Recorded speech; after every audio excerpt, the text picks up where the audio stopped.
ఇక తెలుగు తేజం Tilak Varma next level finishing అంతే. టాస్ గెలిచిన టీమిండియా బౌలింగ్ తీసుకుంది. ఫస్ట్ T20 లాగే ఒకే పక్క నుండి ఇంగ్లాండ్ ని చెక్కుతూ వెళ్తారేమనుకున్నా, కానీ ఈ మ్యాచ్ లో ఇంగ్లాండ్ వాళ్ళు కూడా ఏం తగ్గలేదు. ఫిల్ సాల్ట్ ఇంకా బెన్ డకెట్ ఓపెనర్స్ ఇద్దరిని మనోళ్ళు హర్షదీప్ సుందర్ పవర్ ప్లేలోనే ఎసుకపోయారు. మళ్ళీ బట్లర్ ఒక్కడే ఏంద్రా నాకు ఈ బాధ, నేను ఒక్కరిని ఆడితే మింగదరా మీరు రావడం డగౌట్ ఉరకడం ఏంట్రా ఇది నాకు అన్నట్టు ఆడిండు.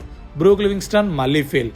ఆ తర్వాత ప్లేయింగ్ లెవెన్ లోకి వచ్చిన కొత్త ముఖం జామీ స్మిత్ పర్లే ఒక 22 కొట్టిండు.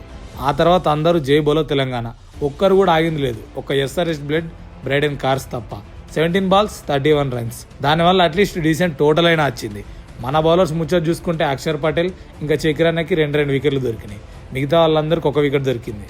పాపం బిష్నో ఏం చేసిండో తెలియదు, కానీ మళ్ళీ ఈ మ్యాచ్లో కూడా వికెట్ లెస్, 1 వికెట్ దొరకలే. ఇది ఫస్ట్ ఇన్నింగ్స్ ముచ్చట. సెకండ్ ఇన్నింగ్స్ భాగవతం షురీగా 160 టార్గెట్ని చేజ్ చేసుకునేందుకు మనోళ్ళు దిగిరు. ప్రివ్యూలో మనం ఎక్స్పెక్ట్ చేసినట్టే సామ్సన్ భయ్య సింగిల్ డిజిట్ కౌట్ అనుకో. ఇక ఈ మ్యాచ్లో కూడా కుక్క కొట్టుడు కొట్టి ఓవర్స్ మిగిలిండగానే మ్యాచ్ ఖతం చేస్తాడేమో అనుకున్నా. అభి బాయ్ బతికిపోయినాం, త్వరగానే అవుట్ అయ్యాడు. ఆ ఫైర్ బ్యాటింగ్ ఫుల్ ఓవర్ చూసే భాగ్యం కూడా మనకి ఇవ్వడు. ఇక అప్పుడు వచ్చాడు తెలుగు తేజం తిలక్ భయ్య. ఇక ఏం ఆడిండు అసలు, కూత ర్యాంపు 55 balls 74 runs.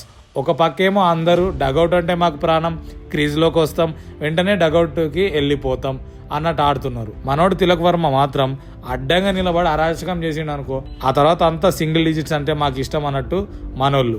ఒక్క సుందర్ బాయ్ సుందరంగా ఒక 27 కొట్టిండు. ఫైనల్ గా తెలుగోడు మ్యాచ్ ని ఫినిష్ చేసిండు. సిరీస్ ని 2-0తో లీడ్ మింగిండు. ఇంగ్లాండ్ బౌలర్స్ అందరికీ 1 వికెట్ దొరికింది.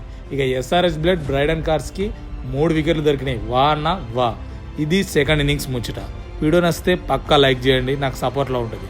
అలాగే బెస్ట్ మూమెంట్ ఈ మ్యాచ్లో ఏం ఫీల్ అయ్యారో కామెంట్ చేయండి. ఇలాంటి కంటెంట్ కోసం ఫాలో చేసి సబ్స్క్రైబ్ చేసుకోండి, కంటెంట్ ఇస్తూనే ఉంటా.